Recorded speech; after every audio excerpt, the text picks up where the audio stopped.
Richard Skipper celebrates. Every show is a celebration. Each show, Richard delivers the artists you love, showcasing what makes them unique. Never gossipy. The antidote to a sometimes hectic world. Now, here's your host, Richard Skipper. Happy Tuesday, everyone, and welcome to the latest edition of Richard Skipper Celebrates. For those of you who are coming back, welcome back. And for those of you who are here for the first time, my show is about celebrating artists and their body of worth. What makes a great artist? How do they get from point A to point B? What is their process? Who knows what we're going to talk about tonight? But I am so excited about tonight's guest because I have Paul Manchin. And I have to tell you that people come to me through all kinds of different ways and means. Some people are suggested to me. Some actually reach out. I think that Paul came to me from a voice from above, from a dear mutual friend of ours, and that was Irvin Drake. Irvin Drake, the great songwriter, him and Paul actually worked together several years ago. And Paul reached out to me a couple of months ago and said that he would very much like to be a part of this show. And I was thrilled that he reached out because I have been delving into his music. And I am absolutely a huge fan of Paul Manchin. I'm going to share his latest single with you. And then on the other side, all of you will get a chance to celebrate with me the one and only Paul Manchin.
Congratulations. What a great song. I'm getting some feedback here, so you may need to turn your speakers down a little bit. You may have turned them up when the song came on.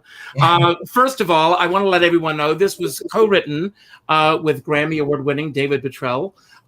It's a great song. It's hypnotic. The water video, as someone just pointed out, is just perfect with this song.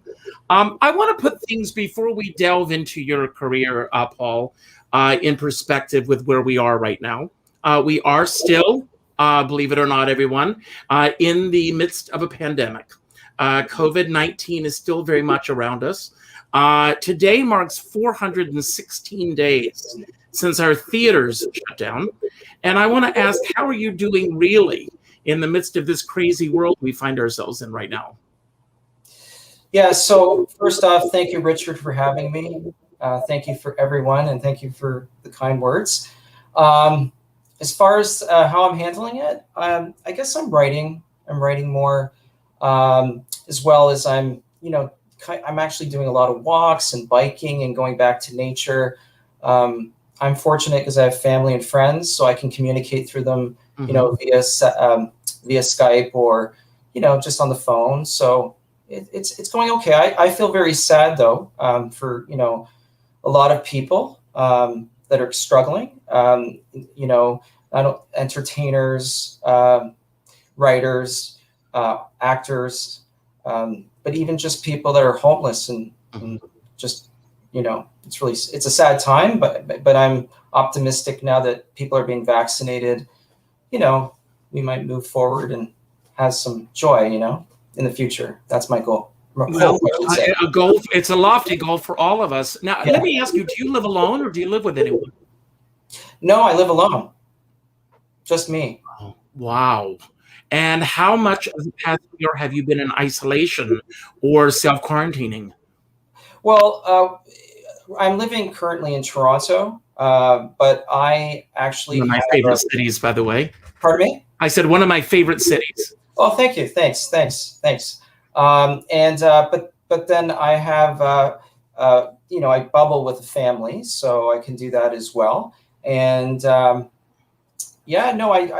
guess in Toronto, we've had times where things have completely been closed, and then there's times where you're allowed to do fitness.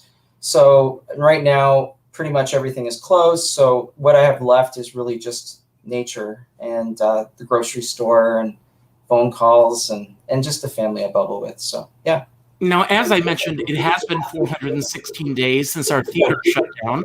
And of course, that's the same thing for Toronto as well. I'm still getting feedback, just to let you know. So you need to turn the speaker even further down. Okay. But I want to ask you, what did that date do for you 416 days ago? Did you stop in your tracks as well, as most of us did? Or did you find that you got your creative juices going because of the circumstances around us?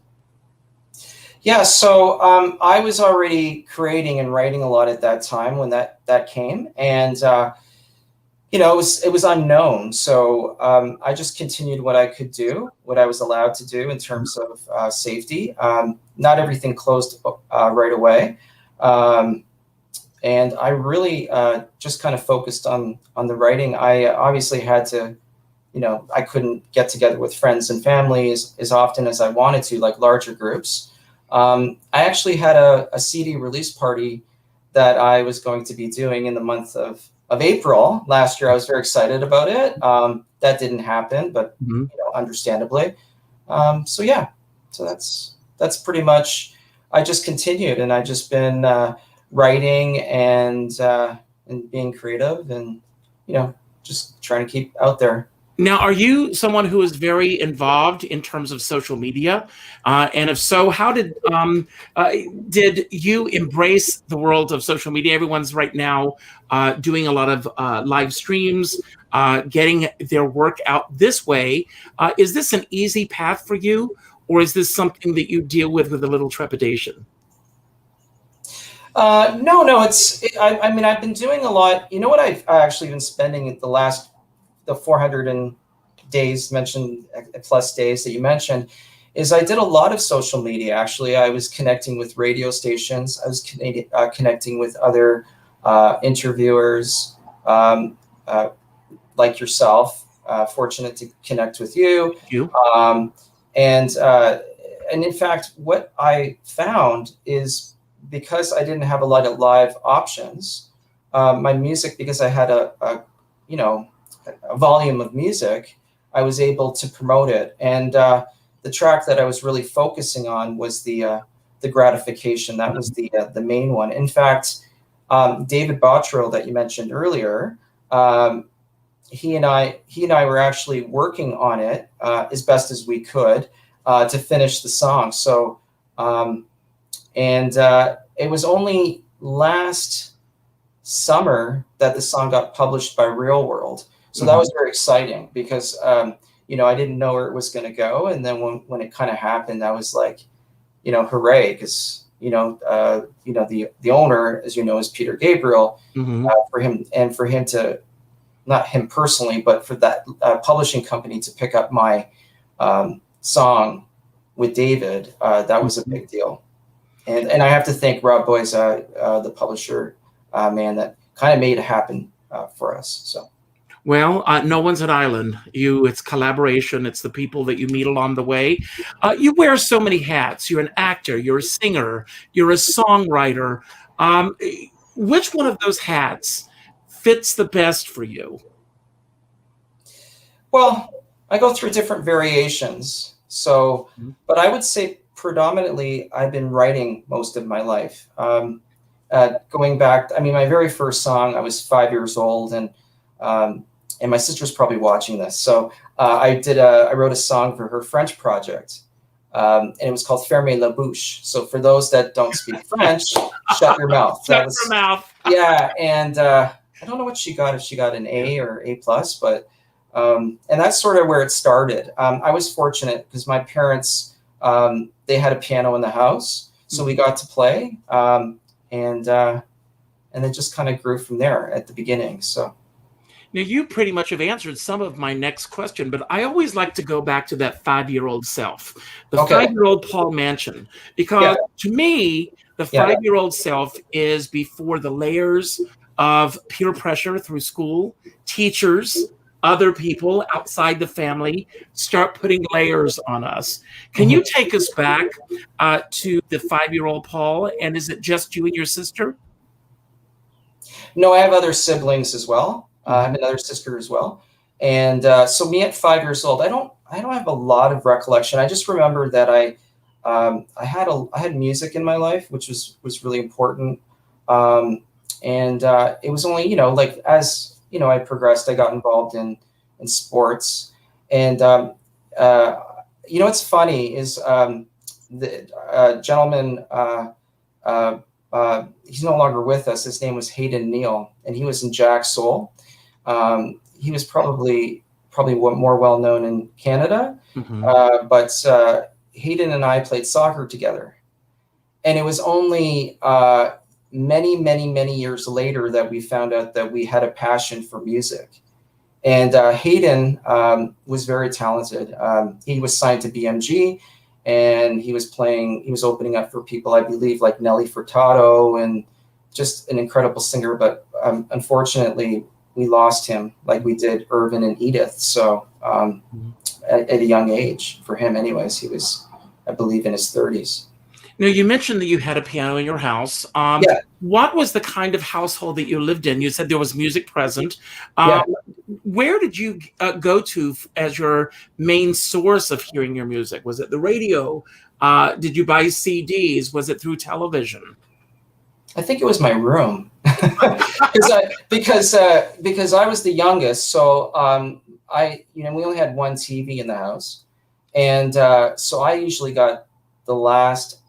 I didn't really get choices in terms of what to watch. So a lot of the time, I didn't watch a lot of TV, and I would just, I enjoyed it with family, but and then as far as CDs, it was vinyl, I guess, and I think we had some 8-tracks, if anyone remembers that. Oh my God! I thought you were a lot younger than that. So, well, there were 8 tracks. We had an 8-track player, and I think we had an Elvis 8-track, and so a lot of the, again, it was my siblings that had all the records. So they grew up on a lot of classic rock, but then there was also disco, and then there was like amazing bands like Supertramp, Foreigner, Bee Gees. Now I know your age. All great songwriters.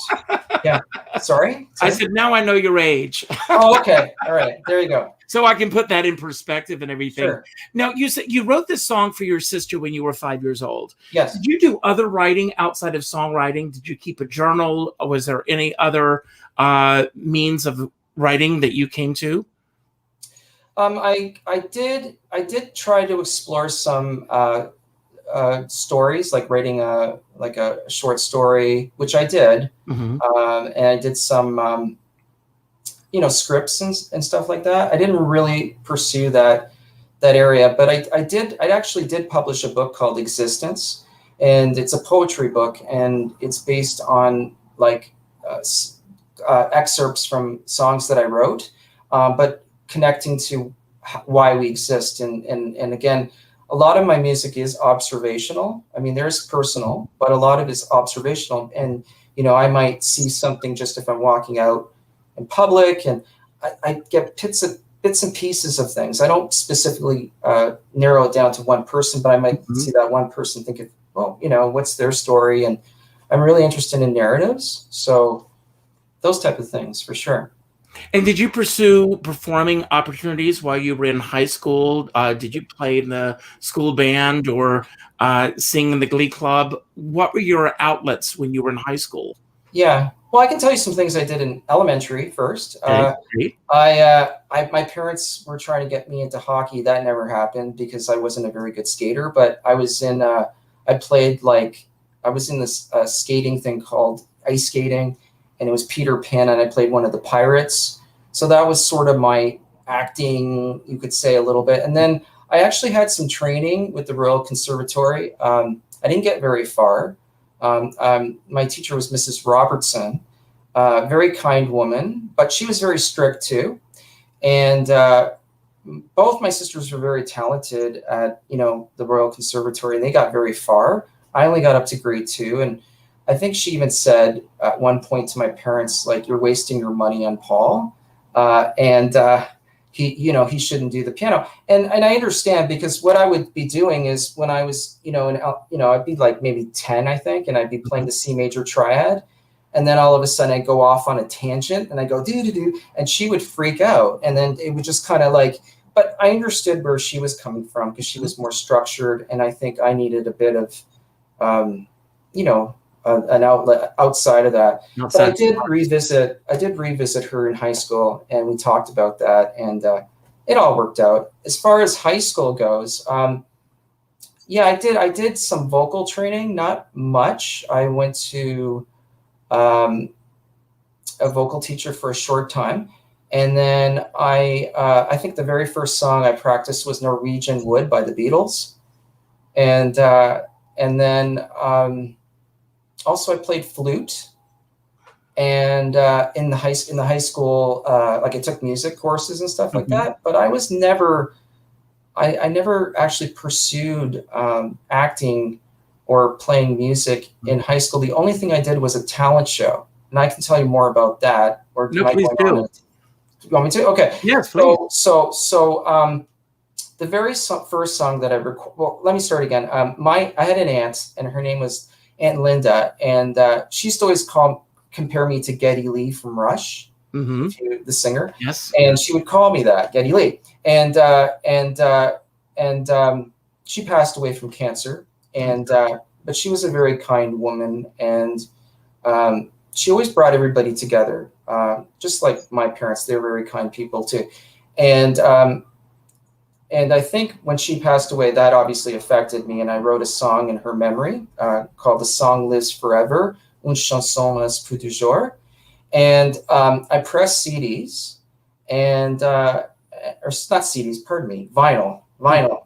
And I pressed vinyl, and and then I went to the Cancer Society, and they picked it up, and all the proceeds went to cancer research. So God bless you. That's great. yeah, so that was sort of where I started to take that a little more seriously, the musicianship, and that was towards the end of high school. And I also I think I played a talent show where I performed that song as well. Mm-hmm. And yeah, so that's sort of where it started for me. And then my undergrad, when I went to university, that's when I started to, explore more writing and so forth. Well, there's some that go that route, and then there are others like yourself where the light bulb goes off and you go, this could be a career for me. What was that moment like for you? When, where, and how did it happen? Well, for me, I didn't think of it that way initially. I think for me, I was interested in my studies as well. I actually, I don't know if I should say, I'm embarrassed to say this, but no, I should say that. I have a math degree and I have a minor in music. And a lot of people always say, oh, you think so analytical, but I'm not necessarily. But no, I'm not. Actually, I'm very proud of it. But at that time, when I was studying, there were a couple of, I think there was do you remember the group Enigma? Oh yeah. Wow. Okay. So what I did is I recorded, I think 3 or 4 songs, and I recorded the songs with a gentleman by the name of Mark Rogers. He was the very first producer I ever worked on. He actually produced a song, Liz Forever. And the way I connected with Mark Rogers is my sister's friend, Mary, connected me with Mark. So it's like this little kind of, and she's a very talented singer, jazz musician. And from that, I did some more productions with Mark Rogers. We recorded 3 or 4 songs, and I applied through a grant. So in Canada, in Ontario, they have a grant called Factor, and I applied, and I submitted 3 songs, right? Because at that time I was in school, so I didn't have a lot of money, and so I submitted it, and I got the grants. And then from there, I had these polished productions. I had a talented singer named Brenda sing some of the songs. And then I started making copies on a cassette tape. And I dubbed these, like I would spend, and I had to wait for the whole 4 songs. It wasn't like fast speed. And I'd make all these tapes, and then I would put them in an envelope. I'd go to the public library, look up the publishers. I even did Germany, Austria, England, States. And this one company, out of the 300 cassettes I sent out, was this company in Germany who published Enigma's song. And they took an interest. It didn't go anywhere, but then they connected me to a producer in Toronto. And then that sort of, led to other things. And at that time, I think it was the Tragically Hip, Amanda Marshall, I think, was working on her first album.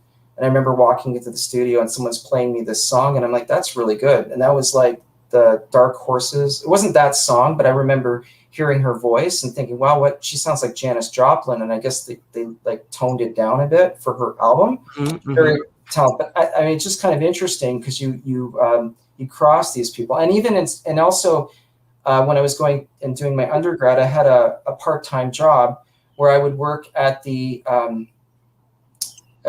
what's it called, where they have concerts at the university, and I would be a doorman. So I would make sure that people would sneak in. I wasn't very good at it, but I tried, right? And that time, so that at that point, people would come in the back door, and I would let people. And then that's how I met Amanda Marshall, right? She probably doesn't remember me, but she came in and she walked in, and there'd be Tragically Hip, and I'm trying to remember Tom Cochran and all these other interesting artists. And it just kind of like, and so for me, it wasn't so much the wow, it was just more kind of cool. Like you kind of watch these people and see how talented they are, and then you think, I'd like to write a song for them. So I started off writing songs and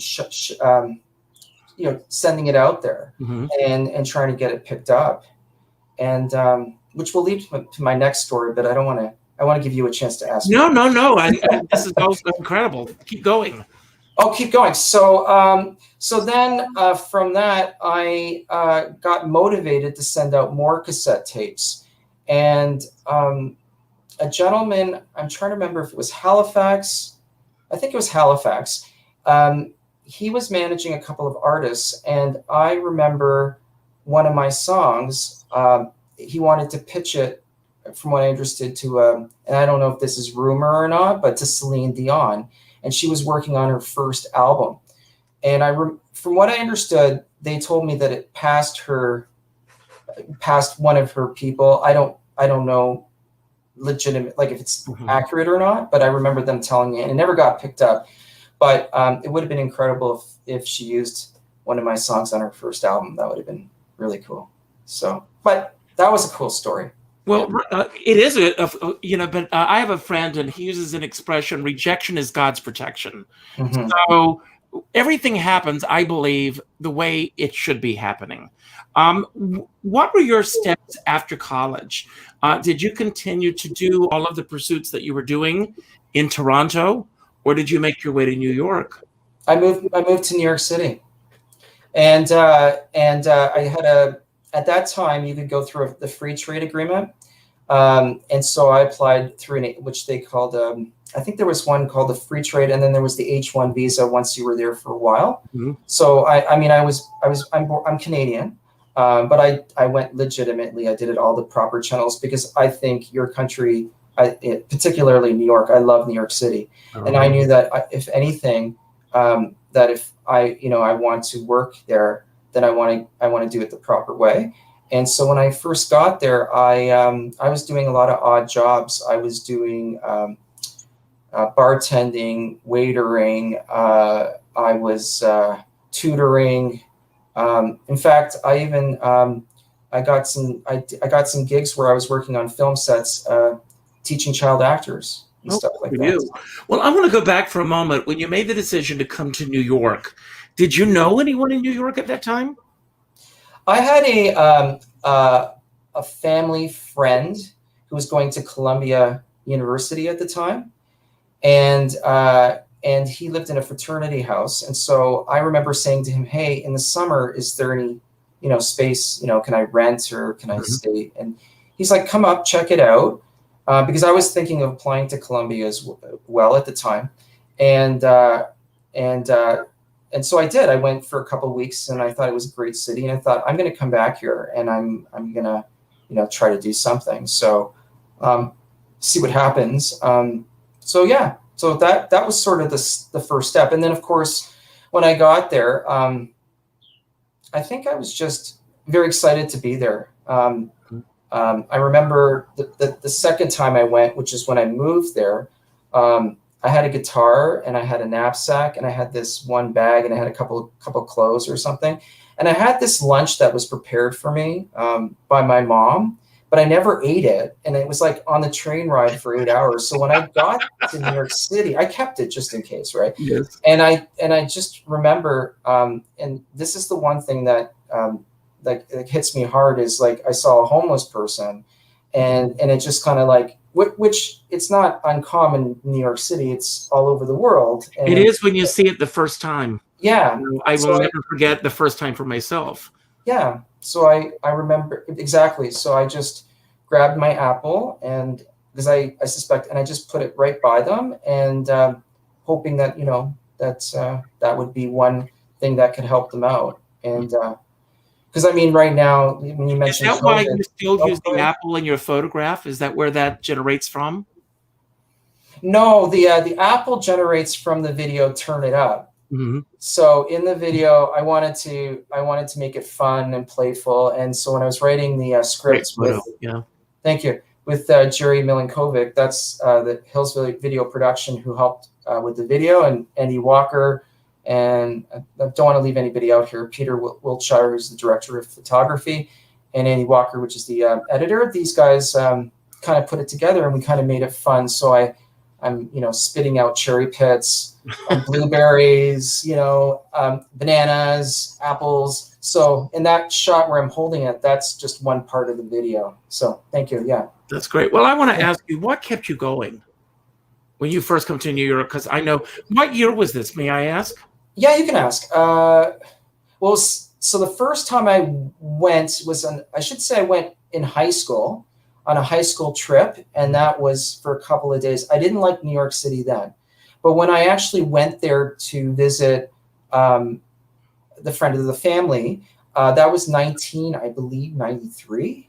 Okay, wow. And then I went back 94, and I was on and off there for about 10 years. Mm-hmm. So, yeah.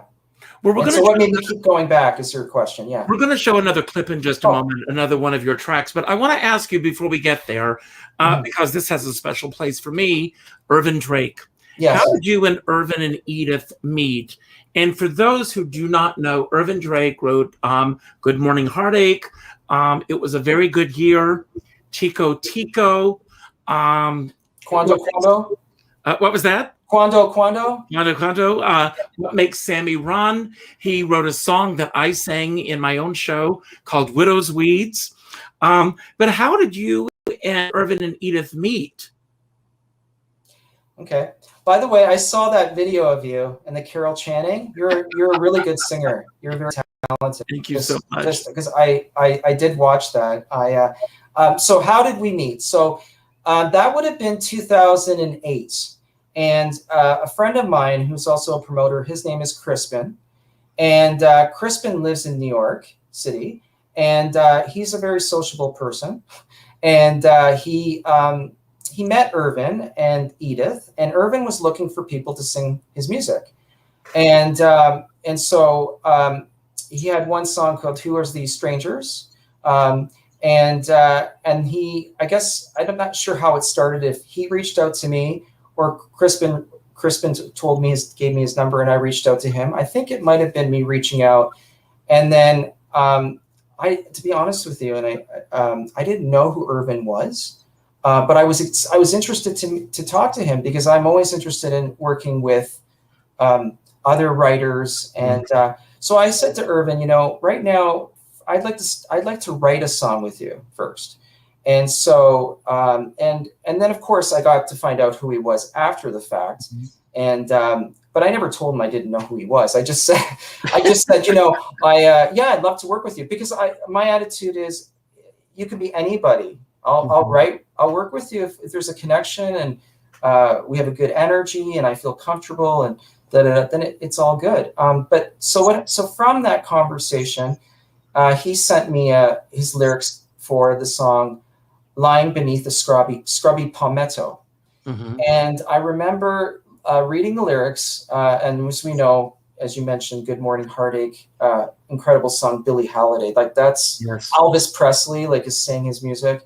And I didn't know this at the time, but he sent me the lyrics, and I worked his lyrics, and Denzel and myself, the other writer, we kind of worked on it, and we came up with it. I sang the music for it, and we put it together, and that was the first song we wrote. And I have to let it put in perspective his age at the time that you two were working together.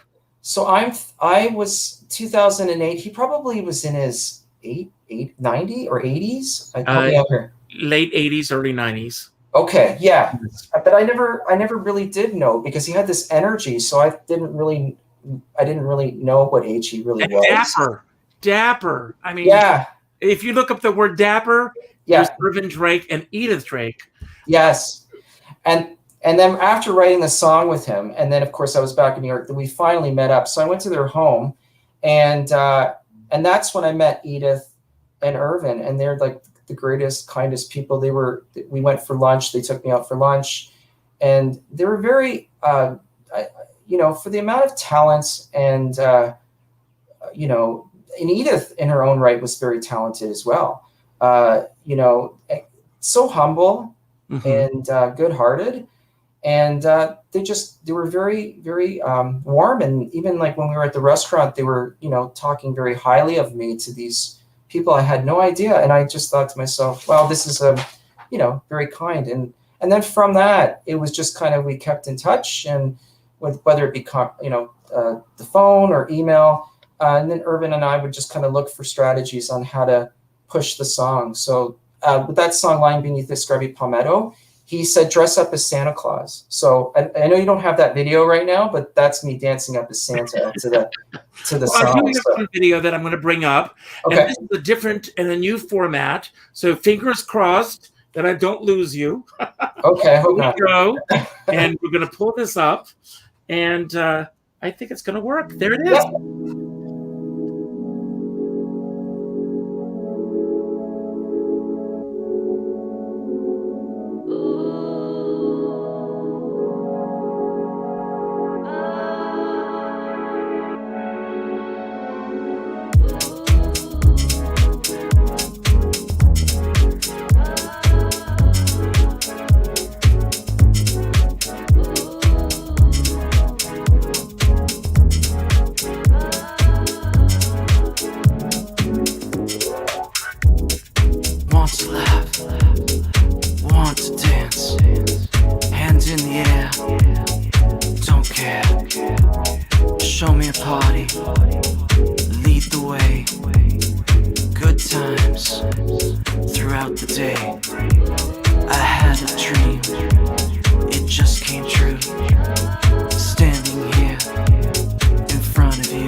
Wow.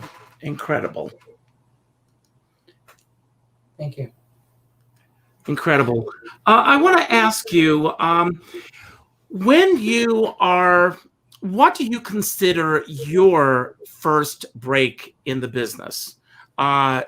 Sometimes people think successes that we have are the breaks, but we know internally when that break happens for us. What was it for you? Well, I'd say I had a lot of breaks, opportunities. I would say, the writing the song "The Cherry," and then I also worked on a song called "Phobia," which deals with sexual discrimination, and I wrote that with Brent Bodrug at the time, and he was working with Alanis. And what I did in that case is that was important to me because I wanted to get, that out there. And so I went, again, it was kind of like getting 500. This is where I got CDs now. I had 500 CDs and I started going to the clubs, the magazines, the record companies, and I was just passing it around, and that's where I got a Billboard Magazine review. Mm-hmm. And then, of course, that led to the CD debut, which talked about topics also about interracial relationships. It also talked about xenophobia, accepting of cultures. And there's one song called Countries which goes sand and dirt, water and fire, we are one. And that particular album also got a Billboard Magazine review by Larry Flick. So that kind of that review just there, the amount of space they put, which I'm very grateful that they did this. That's where publishers started to contact me or contact Brent Bodrug, the producer, Mm-hmm. About the song and the album, and they wanted to learn more about me, and that just kind of motivated me to. That was a big deal. And then that's where I started to get into video, because then I started to write songs, and which is another break I can share with you. So in 2005, I believe, I wrote a song called Here I Am with Chris Briscoe. And I also wrote another song called What Makes People Happy with Denzel Remedios. And with Here I Am, that was a song about just saying, this is what I am, be strong, be fearless. And then where What Makes People Happy, that was more about me sitting at a pool one day, looking at the sky and like, what makes people happy, and like, what's this all about? And those two particular videos, I had them started to explore videos, and that's where Here I Am got picked up on Bravo and was playing there. And when, and then MTV picked up What Makes People Happy. I mean, MTV is not like it was then, but it started to pick up, and I started getting, MTV Africa, MTV Ireland, you know what I mean? And so it just sort of grew, and that's where my audience grew. So I think those were like little pieces. And I mean, there's all these opportunities that, come along. I think the big one for me is, aside from Irvin, that we know that one's, that's a given. And I was supposed to check out one of your shows, by the way, but I was in Canada at the time. And I remember Irvin telling me. Anyways, I just wanted to tell you that. I can't remember because I know you did many of them. I know you did many. And they were always in the front row, always. Yeah. Yeah. And I'll hear after the show the story behind that song. I don't know. Say that again, sorry? After the show, I will share with you privately the story about that song that they wrote. Okay, absolutely. I think the biggest one for me, it's more about kind of, when you look at people and you look at their, like for me, it's about writers and what you appreciate. So like going back to my childhood again, I failed to mention this, but I think I was 6 or 7 at the time. And I remember my sisters had a lot of Peter Gabriel albums, and her husband, who was her boyfriend at the time, they would listen to a lot of Genesis and Gabriel.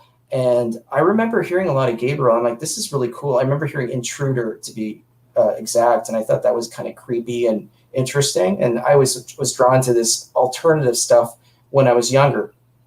Now I like all genres, and I like to write every style if I can. But where I'm going with this is that,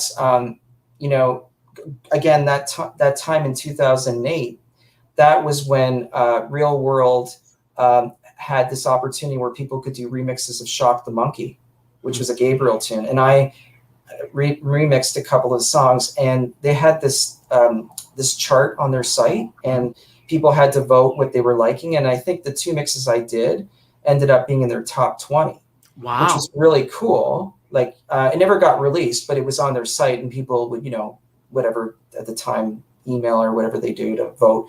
And then from that, a couple stations, radio stations, in New York actually contacted me, because I would send out emails at the time and tell people, hey, check it out. And a couple stations contacted me and said, hey, we'd like to put this out. And of course, it's not my property, right? It's Real World. So that's where I had to contact Real World. And that's where Rob, the gentleman that said, no, it's we can't release it. Okay, I said, well, I'll direct them to you then. And that's where I built a relationship with Real World. And it was not until 2019 is where I went out there to record. And I did a whole bunch of tracks, and I worked with a guy named Amadou Diagne. And I wrote a song about xenophobia, which is called Shade. And for those that, question what is xenophobia, it's just a dislike for people from another country. And we know that anybody who's immigrating to any country, they need to be felt warm, welcomed, right? And sometimes that doesn't always happen.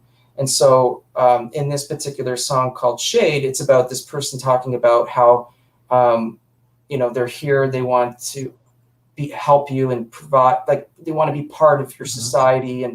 But then they see you also keep me down, and you don't treat me well. And again, that's another story. So, but with Amadou Diagne, he played a beautiful kora on it, and he did some percussion and guitar, which is, again, thanks to Rob at Real World. And then that got finished. And then that's where he referred me to David Bottrill, Rob. And he says, you should work with this producer. And then we spoke, and we did the one song. It took a year, but we finished it.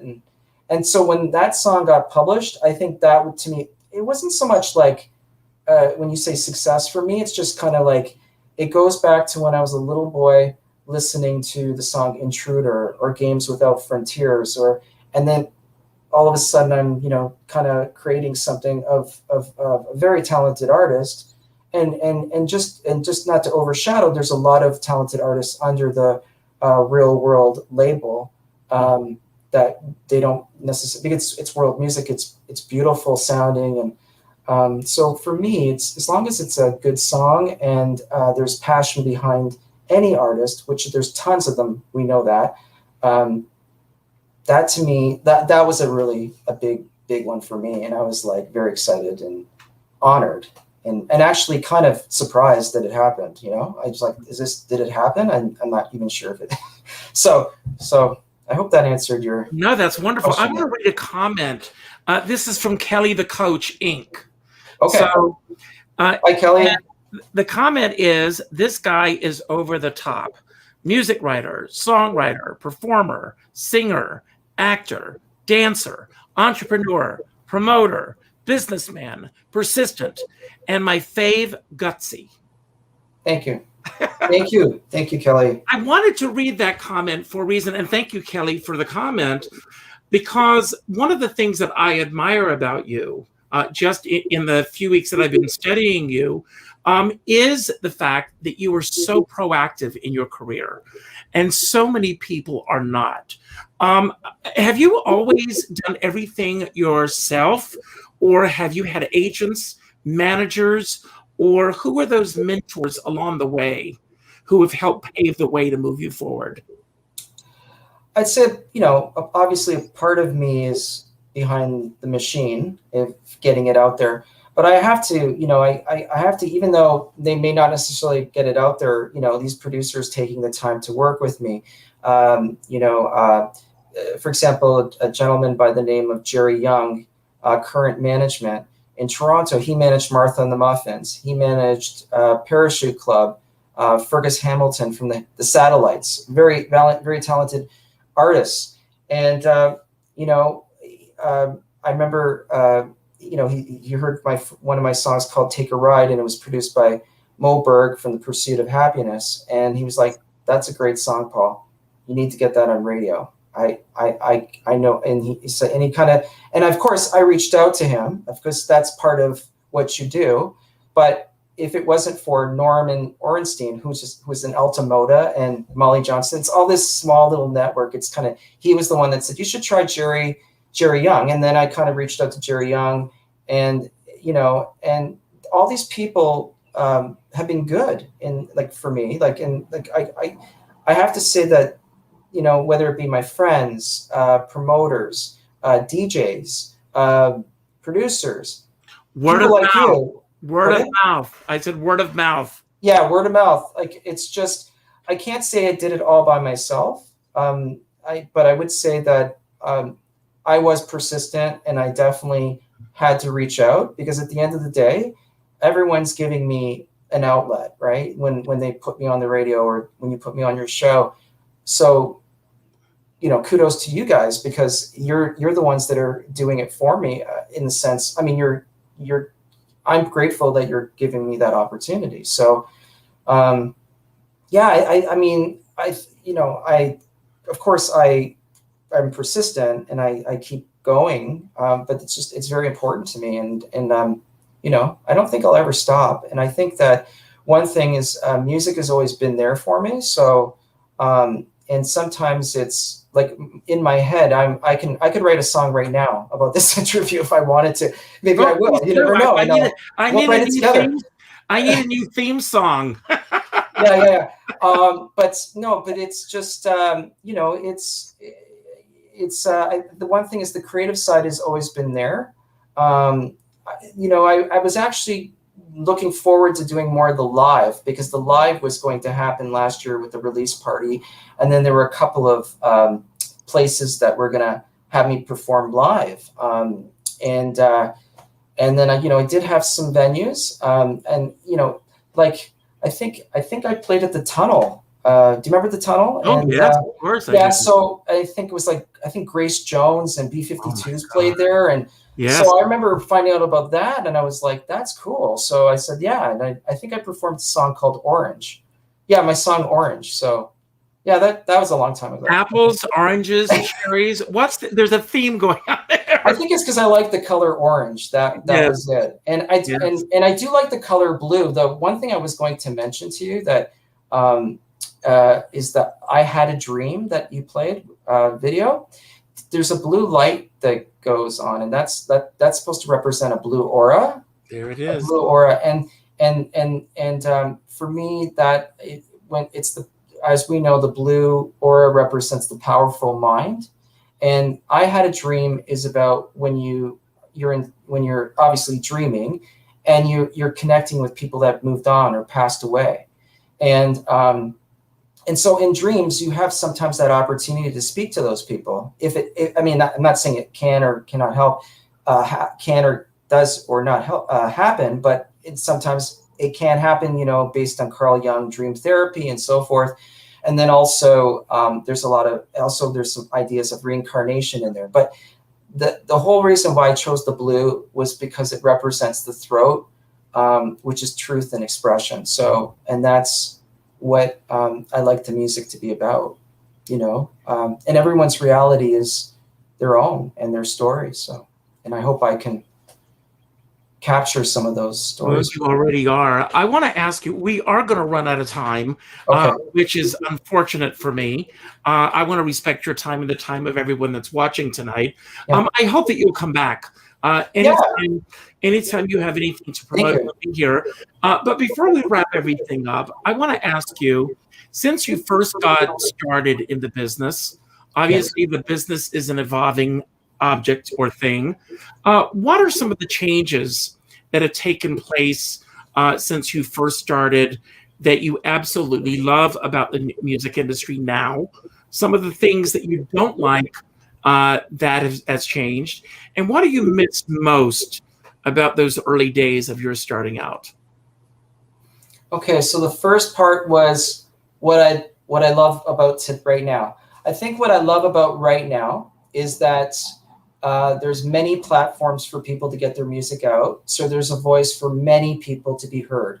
Mm-hmm. And it gives all, I guess you could say, all people an opportunity to express themselves in some way or form. And the social media has done that. So I think that's a great thing. Mm-hmm. I also think that there's a lot of amazing talent out there. Not to say there wasn't in the past, because there was, but now this amazing talent, and I'm talking about people that just create their own sites. I'm not talking about like to have a a record label behind them. There's obviously they're talented people too, but I'm talking about these people that you never hear about, and you can find them if you just play around. And I'm always interested in hearing new music. Me too. Second question, what I don't like. I think what I don't like is it's made it difficult for some artists now with their music productions. The sale of their music, it's being, sometimes it's being ripped off, or people aren't necessarily paying the value of what a song, as you probably know, Richard, how much a production, putting into something. And then, and then you might have this CD and, you present it to someone and you're like, how much work has been put in there. But, but I think that when I see people, online and the free music, which is great, but I think the artists, I'd like to see, and I'm not speaking for myself necessarily, I'm speaking about artists, getting some value for what they do, because you're an artist, right? And there's value, right? Everyone's an artist, and that creates, and we kind of need to do that. The last question you asked me was, what do I miss about the early days? And now, I think what I miss is all the people that are no longer with me. They've moved on, and it's sad, but I know that it's also kind of beautiful because they also have had an impact on me, and I can look at the beautiful things and the joyful things that they brought into my life. And I hold on to those little pockets of joy, and I try to tell their stories. And if we had a longer interview, I could probably talk about some other. Oh, I want to tell you one more person, because she was very valuable. My friend Gretchen Muller, in high school, when I put that record out for my aunts, she helped promote that. And I remember her going to one of the local TV stations, and because I didn't have the guts to do it, and she just kind of promoted me, and she goes, "This is my friend," and she was so pumped. And so people like that, I wrote a song for her called Adieu, are no longer with me, but I don't forget that. And so just like I'll never forget that you're letting me on your show today. Well, and I hope we'll continue. I know we'll continue. We have to. We have to. You do have a YouTube channel. People, please go and check out these videos. And with your permission, Paul, I will be sharing some of your videos on my platform so that people can become more familiar with you and your work. I want to thank you for being here tonight. I want to thank everybody that spent an hour with us. I know that there are thousands of things that you all could have been doing tonight, but you chose to spend it with the two of us. And that means the world to me, and I'm sure I can speak for Paul as well. So thank you all for being here tonight. If you did enjoy the show, please, if you haven't done so already, please subscribe to Richard Skipper Celebrates on YouTube. Hit the like button for this interview if you did indeed like it. And if you leave a comment, that really helps in terms of the analytics of getting the word out for both Paul and myself. So please do that if you don't mind. Also, I end every show by, I want to let everyone know about a special show tomorrow night. I am going to be interviewed on my own platform by Murray Schwartz, who is the CEO of Merv Griffin Enterprises. I interviewed him for his book, Red Mill, last month, and he said, I would love to interview you. And so he's flipping the table tomorrow night. So please come back, if you don't mind, same time, 7 o'clock. I end every show by telling everyone to go out and do something nice for somebody else without expecting anything in return. Go to your Facebook friends list, go to the fourth name that pops up, and reach out to that person with a phone call. Not an email, not a text message, not a private message, but a phone call. Because as my dear friend David Friedman says, we're all in this together, but we're not in the same boat. And you never know what someone's going through right now. But another friend of mine said, if you're going to be in that boat, make sure you have a skipper with you. So anyway, Paul, I want to thank you for the gifts that you've given to the world and that you will continue to give. I'm going to give you the final word tonight. I'm going to leave the screen, and you've got a choice. We can end with one of your videos, or if there's any message that you would like to say to everyone, either about something that we talked about that you want to build upon, anything that we didn't talk about that you wish we had, or just any message that you want to put out to the world right now.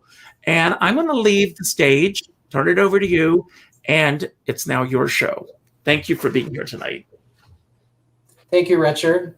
Well, thank you, everybody. I have to say that it was great to have all of you watch tonight. Richard, let's celebrate Richard. Richard's got some videos online too of his performances, so check that out. And thank you, everybody, for listening. Take care of yourselves. Be strong. And thanks again, Richard Skipper. And have a good night. Bye-bye.